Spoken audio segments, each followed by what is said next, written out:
So we're gonna try to kick things off now. First of all, thank you all so much for coming. We really appreciate the effort everyone took to come out here on a Monday night and spend an hour or two with us. So thank you so much for doing that. Just a little bit about Q real quick. I'm one of the co-founders and the CEO here, and we're really happy you guys all could make it. I'm not sure how much you guys researched on us, but we are basically developing a mobile application development platform. And it's a really cool platform, allows you to design your mobile app, similar to how you use in a design or prototyping tool. But then the cool thing is, after you click build, it evaluates that design and actually will write all the code you need to run that version of your app. So it'll write you a backend, it'll write you a database, it'll write you native iOS and native Android source code that you can go in and edit afterwards. So it's a really good productivity tool for developers and designers and people trying to build mobile applications. And it actually is all being built with Scala. So when we came to the Triangle around 8 months ago, we realized there was a need for some sort of community down here around Scala and some of these newer functional languages. And we wanted to sort of fill that void. So this is our second meetup. First one, somebody you may have known, had some weather issues. Like 3 times we tried to host it. North Carolina did not cooperate. And we actually had a company in Syracuse before, so we'd get 3 or 4 feet of snow in one night, and we'd still have school the next day. Down here, apparently, it's like 1 inch and everything's done, which is nice, but it definitely was not conducive to the meetup. So thank you for making the effort again and again to make it to that first meetup, and also for coming out to this one. Tonight we have the great honor of having Mr. Havoc Pennington here. Havoc has obviously done a lot, and I don't want to take away his thunder when he's describing his past experiences, but he's definitely someone who we can all learn a lot from. And I think you guys are really going to enjoy getting to hear from him. So let's give a warm welcome from Q and from all of you to Mr. Havoc Pennington. Thank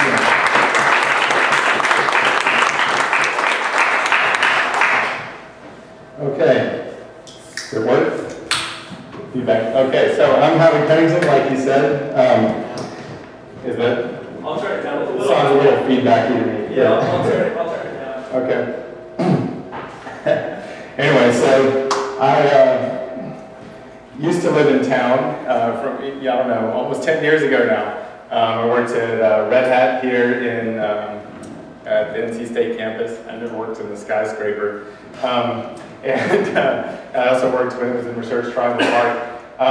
And then I moved up to their Massachusetts office, and now I'm in Nashville. So I had to come down out of the mountains to see you guys, and it's really hot down here. I don't know, I'm going to go back up there. But anyway, so I've enjoyed, I've actually, it's a little odd. Recently, I left Typesafe just a couple weeks ago on good terms. And I'm still delighted to talk about their tech and tell you about it. I agreed to go ahead and give this talk because I'm the closest person, and I think I can speak to it, and I'm still happy to, my information's only 2 weeks outdated. I think it'll be okay. So the trick to talking about sort of all this new technology as far as asynchronous, reactive, Scala, all this stuff, is that it's like far enough along the adoption curve that a lot of you will already know a lot of it, but not so far that all of you will know a lot about it. So it's really hard for me to get kind of the right level. How many people feel like they would say they know Scala? Is that like the whole room or half the room? Okay. Okay, so lots of straight Java programmers, that's probably good. That's about where I've tried to gear this thing. But if I'm saying things you already know, or I'm way ahead of you, either be patient or ask questions. It's really hard, especially, Will suggested 30 to 40 minutes, so it's hard to nail the level exactly in that amount of time. But I hope that I can tell you something interesting. So I'm going to talk about features and functions. And as far as, why am I the person to tell you about that? I don't know. I've got a weird background, and this is what I think is most relevant here. I started out on Linux user interface stuff. I did all the user interface work and led that team at Red Hat. And oddly enough, user interface toolkits have been asynchronous forever. So Tickle TK, Motif, they've all been asynchronous in the sense that you're now hearing about for Node.js. It's like not an innovation. But there are some differences on the server side. I actually built, before Node.js existed, at a different startup, I built this thing called GJS, which is essentially the same thing technology-wise as Node.js, but we were using it to use native UI libraries instead of write servers, but a JavaScript runtime. And at some point in the past, I built a pretty significant web app in JBoss circa 2006 when I was at Red Hat. And for the last 4 years, I've been at Typesafe, and that's Scala, Akka, and Java as well, which is something that people don't realize about Typesafe sometimes. So Scala and Akka and Play, of course, are sort of a set of technologies around the concept that Typesafe calls reactive. And I'm going to talk about that a little bit, but I'm going to try to focus this talk actually on one sort of foundational piece in reactive, which is just the asynchronous aspect. So I want to talk about what does asynchronous really mean, like try to clarify that. People throw this word all around. It can mean actually kind of different things in terms of the implications. Two tools in particular that I think are really sort of fundamental, or if you learn these two things, then you can write asynchronous code that's maintainable and that works. And so, I feel like the features and functions of these two elements, you put them together, you can write an asynchronous program. And the Typesafe technology stack goes beyond that to this kind of wider concept of reactive, but asynchronous is a good start. I don't want to kind of read you guys the API documentation. I think you can go online and figure out what the methods are and the sort of the mechanics of using this stuff. I want to try to talk a little bit higher level. What does the idea of asynchronous mean? Why is functional programming important to it? Why are features important to it? How do the two fit together? How does this fit into reactive? I'm going to try to be a little bit higher level without kind of giving you the API manual. And I hope that that doesn't end up being confusing. Ask questions if you need to. So just to kind of start messing with this idea, what is asynchronous? It's just really simple, actually. It's really simple to say, but it's hard because it kind of messes up all your code. And that is that when we would be waiting, instead we're going to release the thread. We're not going to tie up the thread. And the two usual reasons in most programs that people are waiting are either on a mutex, on a thread lock, used synchronized, or on I/O. So, if you're waiting for stuff to come in for a socket, you're waiting to read a file. Something along those lines. Those are the usual reasons that you would be waiting. And so there's been a lot of hype. Node.js seems to have triggered it somehow, but a lot of other frameworks are starting to talk about it and starting to support it, about asynchronous. And so the question is, why would you do it? And I think the big misconception that people have, or at least I see it over and over, is it's about speed. So you'll see a blog post and they'll sort of, I found one as I was looking at this, and they benchmarked synchronous I/O versus asynchronous I/O, and they're like, sort of a micro benchmark. We're going to read a bunch of files both ways and we see which one is faster. That's not the point. Asynchronous is almost always slower in that kind of benchmark because you just sort of have more overhead and you're setting stuff up. You don't get the same cache locality. The main reason is actually pretty mundane, which is just that threads use a lot of memory. They use more memory than just preserving the next thing that you want to do with the incoming data. You can only create so many threads. That's going to end up becoming the limit on the scale of your program. Is that, however, it totally depends on how much RAM you have. You're only going to be able to create so many threads. You run out of memory. Now you can't do anything else. There is one other reason, which is a little more subtle. And it's the reason that asynchronous has always been the way, Motif and TickleTK and what have you, which is that some threads are special. So if you have a UI toolkit, and the same is true of Swing, I guess, that's interacting with the user. If you lock that thread up, now they can't actually interact with the program because the UI is locked up. That's why JavaScript in the browser on the client side has always been asynchronous too, right? The same situation, a little bit harder to hit, happens anytime you have a fixed size thread pool. It can be fixed to size of 1, which is the way most UI toolkits work. But if it's fixed at all, then if you start blocking in it, you start tying up those threads to wait for things, you can deadlock that thread. So that becomes pretty important in practice. So the reasons for asynchronous are totally mundane, right?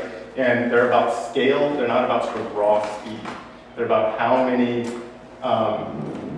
conceptual threads of execution you're going to be able to fit on a machine, because the operating system thread is a heavy way to represent a thread of execution that you have in progress. The OS is going to and the JVM, it's going to allocate a stack, it allocates thread locals, it allocates all kinds of stuff. Now, asynchronous is specifically not about syntax, and neither are futures, and neither are functions. You hear, and I think where this comes up a lot is you hear about functional programming languages, and people say, well, this is a functional programming language, and this isn't because it has lambdas, whatever, or Java 8 is functional now because it has lambdas. That is not, to me, what functional programming is, right? So you can have a language where functional programming is easier, and a language where it's more annoying, but you can do functional programming in any language. I mean, I guess you could do it in assembly, it would be terrible, obviously, but you could do it. And so, what we want to talk about instead are the principles. What is the essence? What are functions about? What are features about? And what are the two principles that we need to have as we write our software if we're going to make it asynchronous, if our scale isn't going to be limited by how many threads we can fit in RAM. I tried to summarize that here. To me, functional programming, and I'll elaborate on this a little bit later, is a chain of transformations. It's about immutable data, which you transform. Think of a series of Excel spreadsheet cells, as opposed to you have a location in memory and you're going to keep changing what's in that location. Two very different styles that have different implications for it. Whether concurrency is a reasonable thing to do, essentially. And then futures is just, we're going to do I/O, we're going to do waiting on locks in such a way that when we have this long chain and we're waiting on something to happen, we're not going to use up those expensive OS threads. So I don't have time in one evening to talk about the whole reactive concept. But this is what Typesafe as a company is really about and what they're trying to bring to the JVM. And you can sort of get the full pitch. It's actually not Typesafe specific, but they're, everybody there is a strong supporter of it. This thing called the Reactive Manifesto. And they basically say that there are these 4 architectural principles that we need to use for software to be as good as people expect in the modern world, to really be able to scale out, to be responsive to users, to not be broken. And like I said, I can't really dig too deep on any of this, but what I wanted to do is just make you aware that there's this larger context. We're saying that asynchronous by itself isn't enough, that there's these other elements. Asynchronous is a part of the elements. And what asynchronous really, where it comes in to reactive programming, is responsive, and that we're not going to hang the UI, for example, while we go load some URL. And the message-driven aspect. If you start to organize your program as a bunch of microservices or a bunch of actors or a bunch of, any kind of services, maybe they're macroservices. We had this Twitter joke going the other day about milliservices and nanoservices. The best services prefix. But anyway, if you start organizing your program where you're sending a message and then waiting to get a message back, or you're waiting to get a message broadcast, now you want to be asynchronous because you don't want to use up a thread every time you do that. And you want to really be able to have the freedom to make it message-driven, sort of at every level of scale, kind of fractal, like do something that's really small in a message-driven way, up to having some sort of a whole service that maybe takes up several machines, and that's also handling messages or sending messages. So if you're going to be message-driven, that means I/O, it means waiting on the network, it means waiting on an unreliable network, and asynchronicity works into that as it changes how much you can get on one machine. So specifically, Typesafe sort of instantiation of reactive, just so that you know why I'm talking about some of these technologies. It's really not a Scala-only company. So Typesafe does Akka, Play, and Spark as well, and all of those have Java APIs also. So they're both first-class Java and Scala APIs. A lot of people start with Java APIs and end up switching to Scala, so just kind of be aware that the temptation is going to be there, but they're both totally supported. you know, again, this is sort of, I don't talk about so much in one talk, but you know, if you want to go learn more about it, essentially the layering. If you have Scala or Java, then you have Akka, which is sort of a generic reactive toolkit, like a lot of building blocks. It doesn't make policy decisions for you. And then you have Play, which is more of your Rails equivalent. And it's sort of, you know, it's a web framework. It has a lot of good defaults. It's convention over configuration, rapid development kind of thing. So just fast web development on top of Akka, on top of Scala. And they do Spark as well, which is big data. And honestly, I can't answer questions in any meaningful way about Spark. So, yeah. It is what it is. So I wanted to just, I already talked about my background in the Linux desktop and how, you know, we sort of were asynchronous all the time back then. So we had our first encounter at Red Hat. We decided to write this web app. It was about 2006. JBoss was owned by Red Hat. It's always JBoss, and it's the, I don't know, team player thing to do. Java 5 was the current Java. In fact, it was shiny and new, I think. Yeah, so didn't scale very well for what we were trying to do. We were trying to write a consumer type web application. And I think JBoss had mostly been used for sort of these, you know, more in-house kind of things. You have a database, only the employees use it. It doesn't have to be that big. You just put it on a web machine, kind of deal. And we were trying to write something that was more consumer scale, something more social network-like. And so, yeah, we had a lot of surprises. It was essentially impossible to, I think, do things correctly to scale at that time. There wasn't really, like now there's you know, the servlet API has an asynchronous version, and there's NIO and all this stuff. And some of that may have existed or been new back then, but it was still like totally bleeding edge. You know, we used it. I'm not sure a lot of people use it even now. And so we would write these long chains of code that like went out and called a web API, and they got the result of that, and they called some other web APIs and got the result of that. And so whenever somebody hit the server, it created this huge flood of threads, which is exactly what you expect, and it would fall over. And we were actually shocked when we started to use the future in Java, right, the original future, and then it didn't have any asynchronous way to get the result. All you can do is future.get, which blocks. That's the only way to get to the result of a feature. And coming from our, you know, for some reason there's a bunch of us that were sort of UI nerds that were coming in trying to figure out how to write Java server code. And it was totally blew our minds. It was totally bizarre.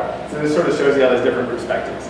Right now there's still a lot of us you know, trying to wrap our heads around asynchronous on the server side. But for us, the sort of server, all blocking, all red way of doing things back in the day was strange.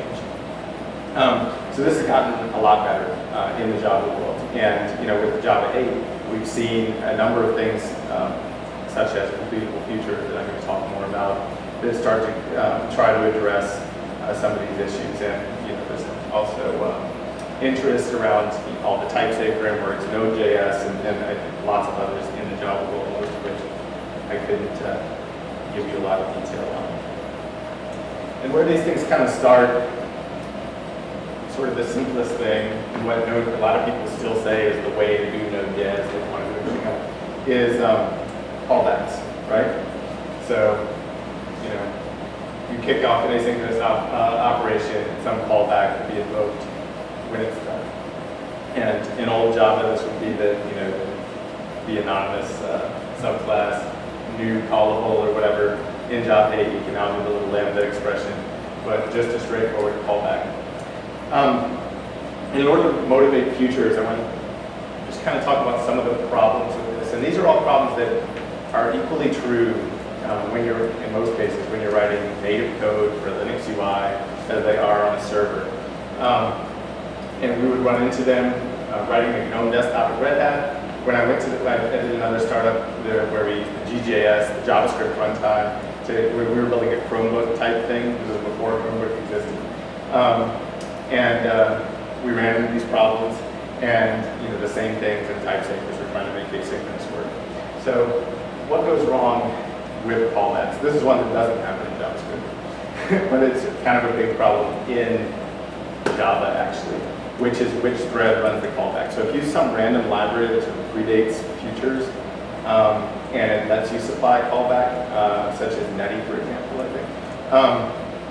Lots of times this won't be what you expect, it won't be optimal, even with new APIs that let you specify it, which includes both Java CompletableFuture and the Scala feature, where you can specify it, people still get tangled up in knots doing it wrong.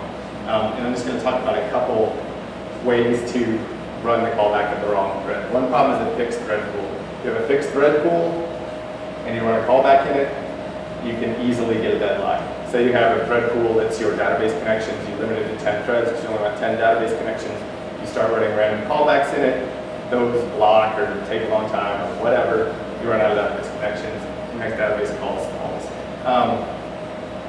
You know, there's a million ways actually to get a deadline like that. That's one example, but I promise it will happen to you if you run a callback in a fixed thread pool. And that's really sort of a special case of a more general problem, which I just call the wrong thread pool, which is module cross-pollution. And this is just, there's basically, if you're running a code module like a library, and you get some random code, like a random callback, you have no idea what kind of thread pool that callback should be running. And what you want to do is you don't want your library's thread pool to leak out of your library or leak out of your class or whatever you define as your module and be used to run some code you know nothing about. Sort of this cross-module contamination. Like, I don't remember, somebody who knows Netty really well might correct me on this, but I think I'm remembering this happening to me on Netty once. And the Netty has kind of an IO thread pool, you run callbacks in there, and I got into trouble once having random application code in their thread pool making a mess. And so ideally, you can have everything tidy where nobody's running code that they don't understand. Calling thread. Another way you do callbacks is that I pass it in. Just kind of back up here. Say I call download something function, and it actually calls the function before download something returns. So run the callback synchronously. And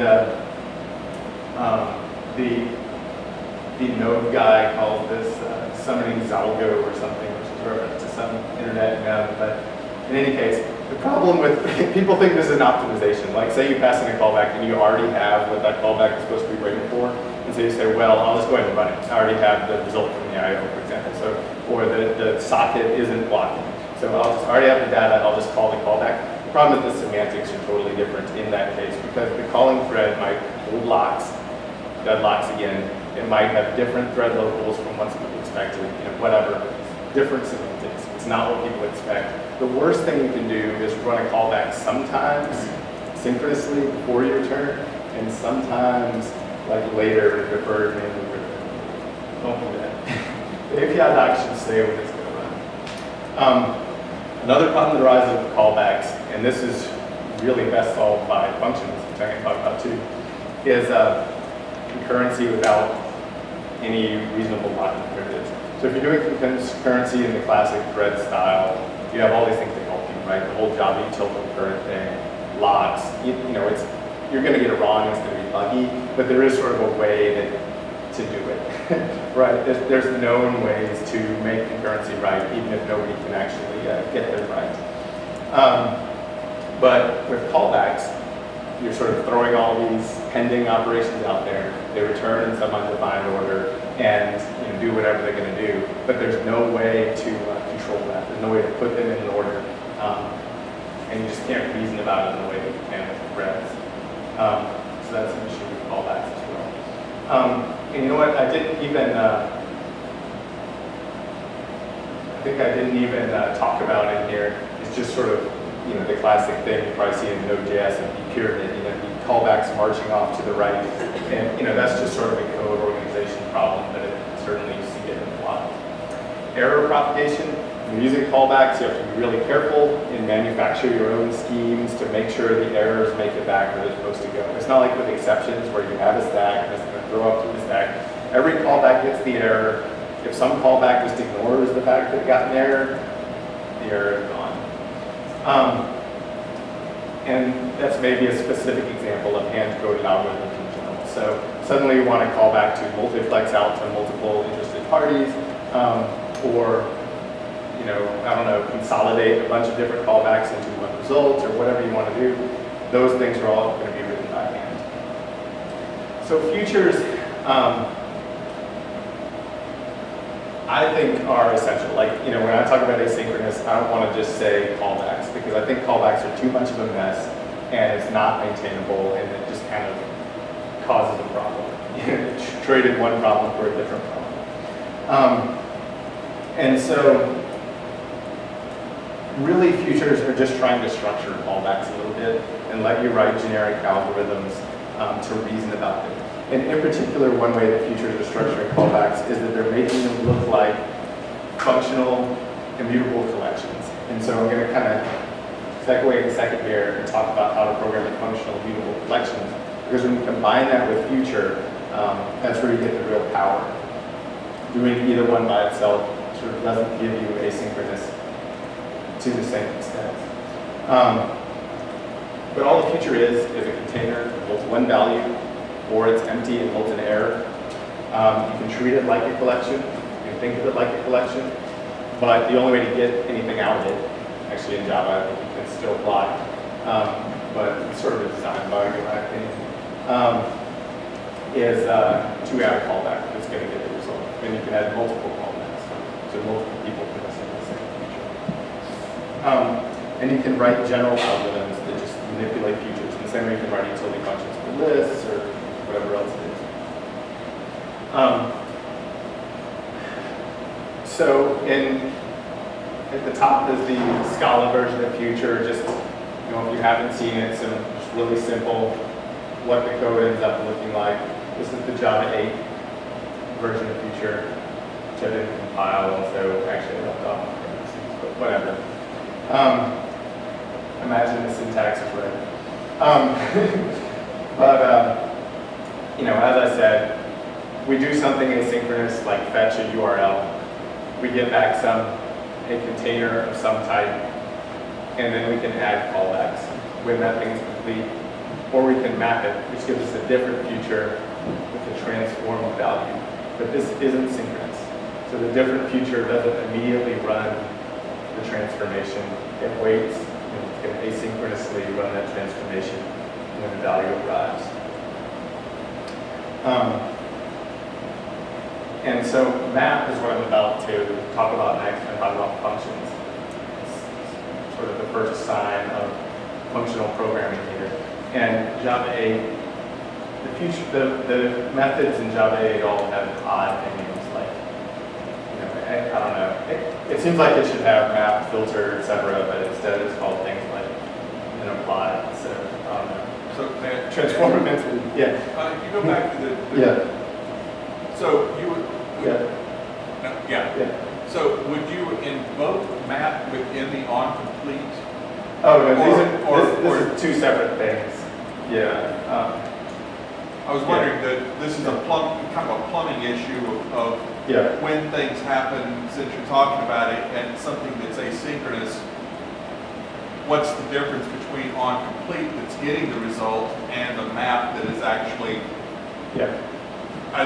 that's transforming. Yeah, so basically onComplete doesn't return a new future. So here you would be doing some side effect, like say, I don't know, you can push it into an asynchronous queue or just set a locked value or whatever, while map is returning a new future. So the map is transforming the future from, say, a future of food to a future of bar. And onComplete, you could just do a side effect. So it's sort of procedural functional. Does that make sense? Yeah. And I guess there's also the incidental thing here that onComplete gets the result here is an object that can be either the result or an error. And here it has both parameters, but that's sort of incidental. Like there's a version called onSuccess that only gets the result. It's only called onSuccess. It's a pretty good name, I guess. So anyway, so I wanted to now kind of dig into functional programming a little bit and show you how futures are naturally supported by functional programming because they are immutable collections. Yeah, so to me, this is what functional programming is about. And there are multiple definitions. There's multiple opinions about what is functional programming, right? So whatever, this is mine.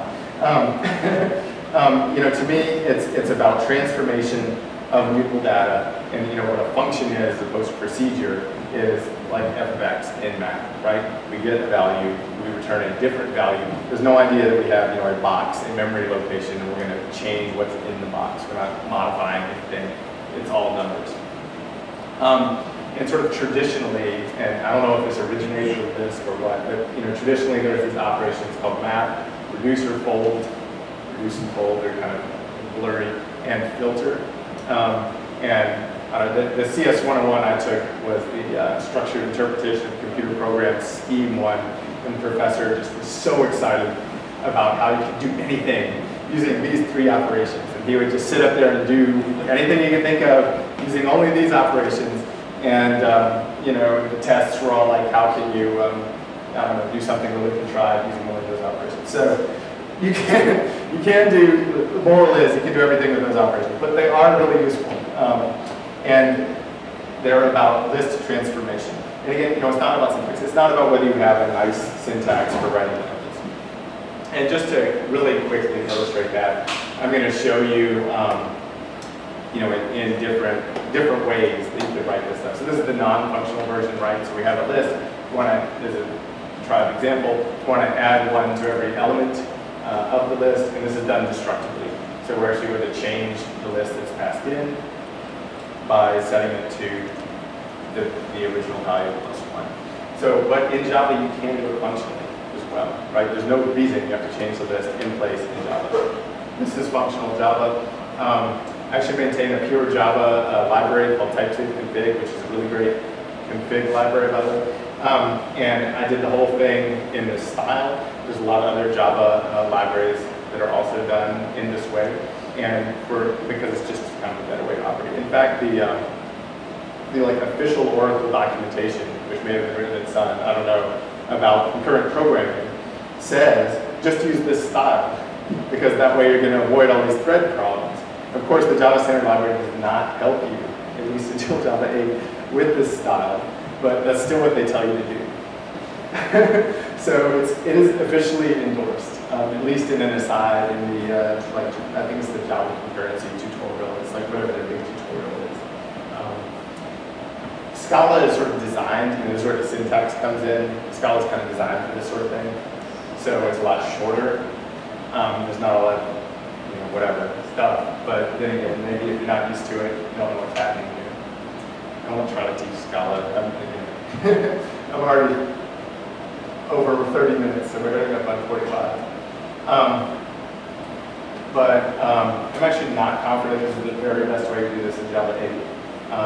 But you can see how Java 8 does give you a little more support for this sort of thing. It actually has a thing called map, for example, sort of bringing in this functional style.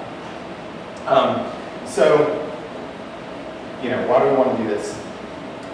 And I guess I've already talked about this a fair amount. One thing about this style is that you really can't screw up within this type of data transformation thread safety. You can't be wrong from a concurrency perspective because you are never changing anything, so you don't have to lock it. And you can just share the data among threads, and it doesn't matter because it's not going to change. And so that problem has just gone away. It's just gone. Like you don't use Java util concurrent, you don't care, it's gone. Until you write code that doesn't work this way, that actually updates something. Composability, if you go back to the the imperative version of this, you can call it twice, but it gets messy in a hurry. It just doesn't really combine very well. If you're doing, this, it really lets you build these chains. And I actually have an example of that next. And also clarity. I mean, there's an initial confusion if you didn't take the CS 101 where the guy went on and on about how you can do anything this way. It's a little weird. It's like, what is map? What is going on? But once you sort of learn these basic operations, it's much more clear because you don't have these little iteration variables and temporary variables and all this crap kind of like cluttering up your life. You just see a data transformation. And to me, so much of programming is this. Like, we like to talk about all this cool shit, but really, it's just that the data's in this format, and you only need this part of it, or you need it in a different format, or you need a different protocol, or whatever. All you're doing all day is taking one data structure apart, and putting it in a different data structure, and putting it in a different wire protocol. I don't know. Anyway, I spend a lot of time doing that. Maybe I should get a different line of work or something. But you can do that sort of work in this way. And I think that this can end up just being really clear. We have some links. We construct a URI from each link. Say the links are strings. We remove the URI fragment from each one. We filter out the ones that equal, this is from some real code. So there was some URI that we didn't want to include in the list. We filter out the ones that are below the site root. We sort by the path depth, by the length of the URI. So it's just this series of data transformations where we're removing the fragment from each individual list element. Here we're taking out some list elements. Here we're sorting the whole list. We're just transforming the data. And so much of programming is this. And so that's sort of where the power of functional programming comes in, because really we're sort of doing this all day.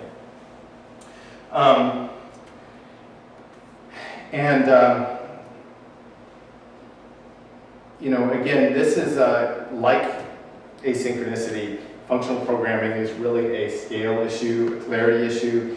It's not a speed issue. I had somebody come up to me at a conference a couple years ago and he said, is Scala faster? Why is it faster? If I just use Scala, will my code magically be faster? And that's not, no, it's not faster. At least, not in the small, not in the micro benchmark. But where this stuff is faster, there's no locks.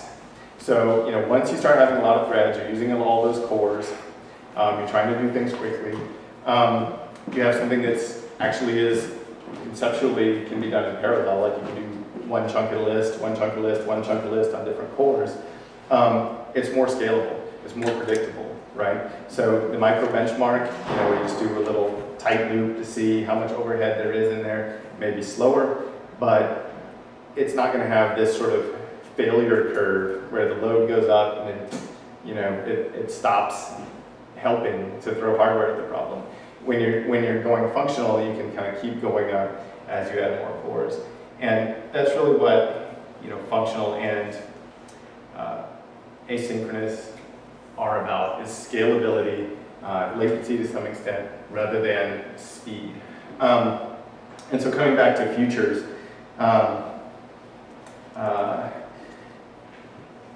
so this is where the two sort of come together, is that futures are a way to model asynchronicity as one of these functional collections, where you have a container that contains a value, you transform the value, you filter the value, you fold the values together, whatever the transformations are that you want to do. And the asynchronous code using futures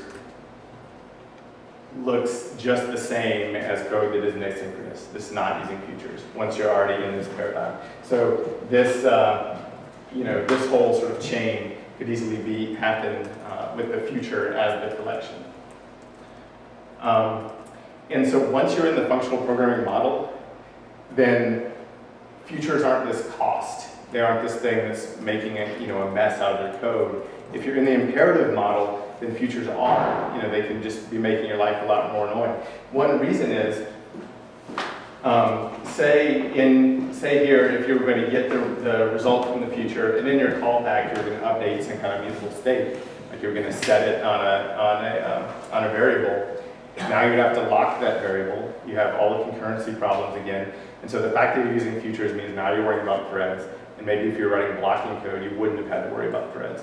And threads equal bugs. I mean, this is just sort of the bottom line. Concurrency means bugs. If you're writing code that cares, that isn't just sort of automatically right in a concurrent context, as functional code is. But not only that, as soon as you have locks, you have a potential contention point and you have a potential bottleneck. And now you're not going to scale anymore. And so that's where the scalability part kind of comes and do it again. All these things interrelate, right? They're not design decisions in isolation. Functional programming is allowing you to write all this just automatically thread-safe code, and because we've modeled futures in that functional model, it all fits together. And so, yeah, functions, no futures, doesn't really give you async. To do I/O or locks, you're still going to block, and you're still going to contend on those things, or block on those things, or run out of memory for your threads, and you're not going to get the scalability. Futures without functions, you're going to be in hell, because all of those callbacks are in their own threads. You have no good way to deal with that. You're writing all this concurrency code, and you won't get it right. I've never known anyone that could reliably get it right, at least not without spending a ton of time. So, just kind of wrapping up. And then I have actually other things I could talk about, or being last questions, or we can drink more beer, or whatever. Kind of the morals I wanted to draw. One is you want to kind of do both of these things. If you want to scale, you want to look at futures, you also want to look at immutable transformation. You don't want to create this problem where you're still writing that imperative mutable state style, and now you have a bunch of future callbacks. You're going to hate that. And if you just do functional programming, it's all still blocking. Don't get stuck on language and syntax. So you can do this. I mean, we have a future equivalent in C for the Linux UI. It doesn't matter. You can do it in Java. You can do it in Java 8. You can do it in Scala. You can do it whatever. It doesn't matter. That's not what it is. It's the principle. It's the style rather than the syntax. And as I've kind of harped on several times, speed, scalability, not the same thing. You don't want to do a micro benchmark. The issue is the curve. As the load goes up, as you're doing more, is it going to, basically as you throw hardware at the problem, does it keep getting better? You keep handling more problem, or does it just kind of reach a point where all of the time is being spent trying to do thread locks or whatever, and you can't go any further? So, my suggestion, if you haven't dug into this stuff already, I would start with that, how can you do everything with map, filter, and fold kind of deal? Because you really need to be writing code that way before you have all these callbacks and random threads. Otherwise, mess. And then you can look at futures, which is just sort of the simplest way to not be tying up threads. And then you can look at this broader reactive picture, and then that starts to bring in all kinds of other things. If you read the reactive manifesto, fault tolerance, elasticity, which is sort of automatically adding more hardware as needed, and just kind of distributed system problems in general. And obviously that's about the broadest topic in the world. Anyway, that's the order I would go in. If you're like, how do I write scalable reactive applications? That's a suggestion. Let's see, what else I was going to say. I don't know, I don't remember. I feel like there's something I left out of there, but I forget what it is. So anyway, I have a few kind of arcane things I could talk about, but I think it's been about 40 minutes. So. Yeah, any questions? Yeah. If anybody has any questions. Do you mix mutable and immutable design together ever? Yeah. So I'm going to repeat the question for the benefit of the camera or whatever is going. So yeah, do you ever mix mutable and immutable together? Yes. So I think you almost always end up with something that's mutable, but I mean, to me that ends up being like a few % of the program, and it should never be the default. And once you kind of learn all the tricks, there's not a ton of need for it. And the classic sort of functional programming way is that you almost have, like somewhere in the center of your program, in the center of your module, you have this thing that's just called state, and just kind of has all the current state of the world in it, and that's your only mutable variable that you update. So that's one approach. Another approach, actually, that I think, so Akka has an answer to this, which is actors, and sort of actors when current Akka is really flexible, and you can use it to kind of machine gun your foot. But a good way to use it is that the actor sort of encapsulates a piece of mutable state, It's modeled as a state machine, so like the transitions are really well defined, and it can only be communicated with through messages. I think that's a good approach as well. And even if you're not using a thing like Akka, you can sort of reinvent that with just like Java util concurrent stuff. Have kind of a piece of mutable state that's like behind a very controlled API. State machine type setup is really useful because you can know exactly when it'll be updated and what transitions are allowed. But yeah. So there's a question. Yeah, thanks. Yeah. You mentioned seeing processes go up. One of the things that I wondered is about measuring. Does this environment pose any particular problems or challenges measuring?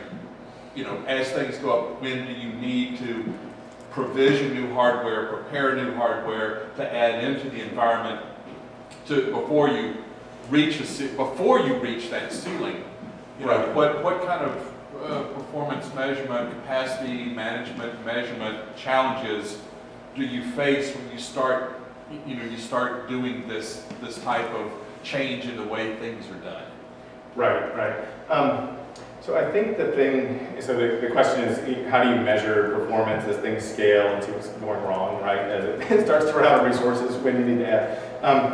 I think that probably the biggest challenge that people face there is that you've lost the simplicity of the call stack. So you have a logical flow, right, in traditional programming where, if you imagine throwing an exception up through everything that's happened, then the exception stack trace is going to have everything relevant, everything that happened. And when you start doing futures or just callbacks, that's not true, right? Like the call stack might have nothing meaningful in it anymore. And honestly, what that is a tools problem. And some people are starting to tackle it, like New Relic,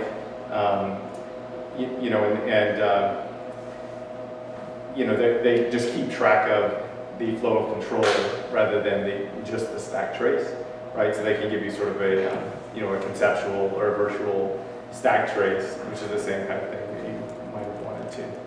It's what you want to see if you're just thinking about the problem. So there's like a tools thing where the tools can be aware of that sort of logical flow rather than the actual threads.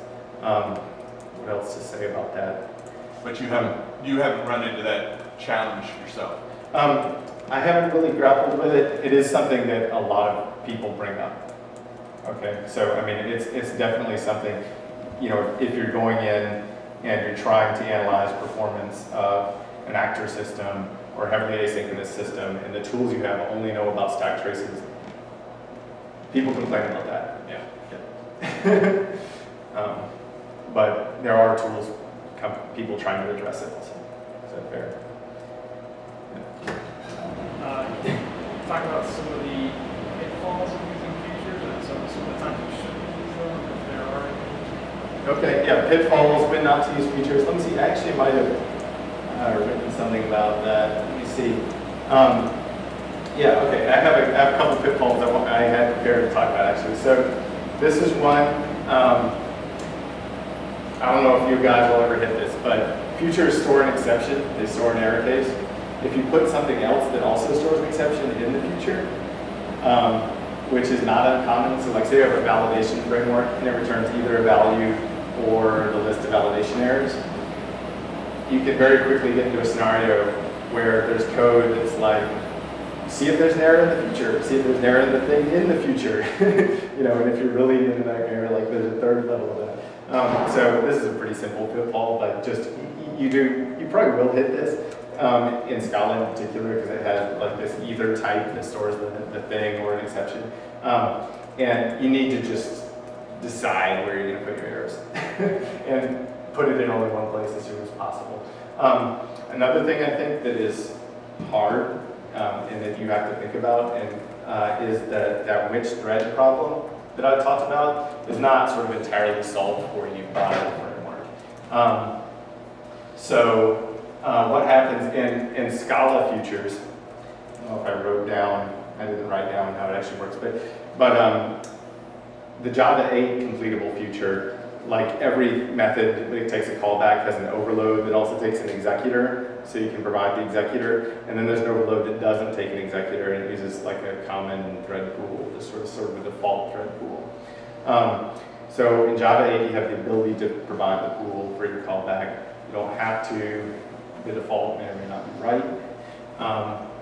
And in Scala, the way it works, which I'm sort of responsible for, is that, but I think it's okay, but it's still not perfect, is that Scala has this thing called implicits, and an implicit is a parameter that's essentially lexically scoped. So you can say, you know, for this scope, whether it's the file or the method, I want the thread pool to be this, and then all your callbacks in that scope would get that thread pool. And that has the advantage that it defaults to, you're defining the thread pool by module, but that can still be wrong if sort of conceptually you have different stuff in the same file. And a lot of people just reflexively at the top of the file import some random thread pool, and they write code, and somebody adds code later, and suddenly they're doing like database operations in a thread pool that's set up to run algorithms, run numeric computation. So, you know, I guess a couple of guidelines on that. You know, in general, just you have to think about it. You know, it's too bad. In Node, you don't have to think about it because it's just one thread.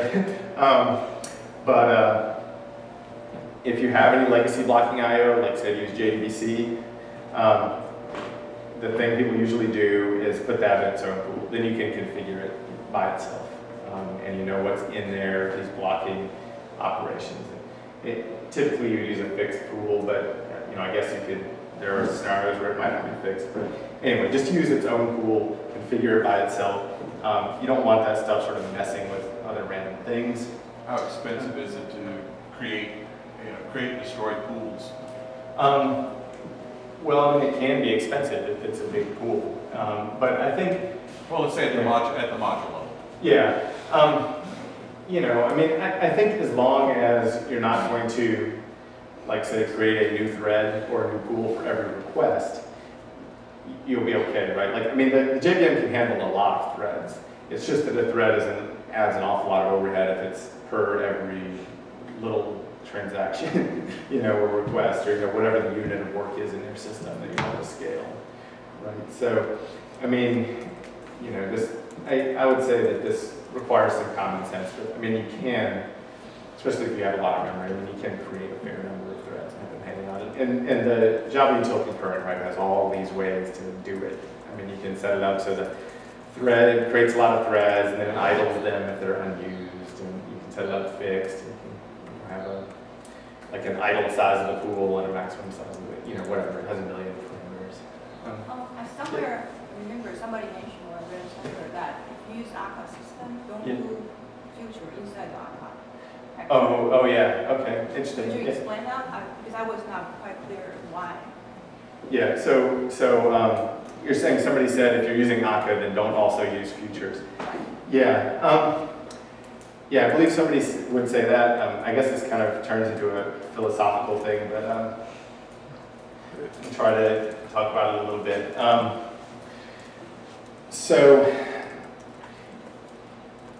what Akka is, just you may know this, but I'm trying to make sure that it's this thing called an actor system. And so you can imagine that you have a lot of tiny little network services, like a bunch of little REST services, and they can all send and receive messages from one another, right? And so if everything in your app is an actor, then you don't have to use future, because you can send a message, and then your actor's little message handler routine just returns, and that's automatically not blocking, right? You're just waiting to get another message back, so it's just all messages all the time. And so that's, I guess, what people are saying. And I think that's fine. I mean, the trick to it is that now everything that's waiting on another actor has to also be an actor. Does that make sense? So if at the point that you sort of wrap an actor in an API for non-actors, then you would use future. That's how I would say it. And the actor, the Akka system itself still has a thread pool to manage, right? They still build on top of thread pools to handle work. Right, there's a thread pool underneath, or actually multiple. There can be multiple thread pools. like you can have different ones for different actors. It's just that you're never using threads directly, because in the sort of Akka world, all of your code is a message handler. Like all you can do is handle messages. And so whenever you get a message, you're scheduled on the thread pool, you handle that message, and then you return. Does that make sense? Yeah. Okay. Anybody else? Good question. Yeah, I was just curious, is there any kind of like queuing system built into this? If you want certain tasks to happen, after one another, or right, just like ordering or queuing, or okay. So, well, several answers to that. Yeah. So on the future level, there are there are ways to sequence it. Like there's some of those general algorithms around futures. You can sort of say do this and that. Two other things that are sort of higher up in the in this Typesafe toolkit, at least, are the actor stuff. Every actor is essentially some state and a message queue coming in, and then it can send messages out and put them in other actors' message queues. So it's a way of doing queuing. And then there's this other thing called reactive streams. It's pretty new, and it's implemented by Akka, but also by, I think, 6 other frameworks implement reactive streams. And that's, conceptually like, the Java input stream, output stream, but it's all done asynchronous, right, where you never block on it. And it also supports this thing called back pressure, which is basically it can shed load, like instead of just filling up and getting blocked and stuck, it can tell that whoever's flooding it with stuff to calm down. Chill, man. Chill out. So I mean, those are, I don't know if that addresses the question, but those are some of the tools that exist. I mean, it's programming, right? So there's often more than one way to do it, unfortunately. but I think the reactive streams is pretty new, and when you really have something that you would probably think of as a queue, like a job queue, then I think that's going to turn out to be something people use a lot, and because it has all these different implementations. The Scala, or is there a NAFRA of this thing in other languages? Of the reactive streams? Yeah. It's a Java API. Okay. Yeah, I mean, there's some Scala version, but it's I think specified in Java, and they have a TCK and the whole thing. You should that's pretty cool. I mean, if you've ever had these kind of queue problems, like queues filling up, and it's a neat solution, and I think a lot of people are supporting it. It's pretty catching on. Anybody else? All right.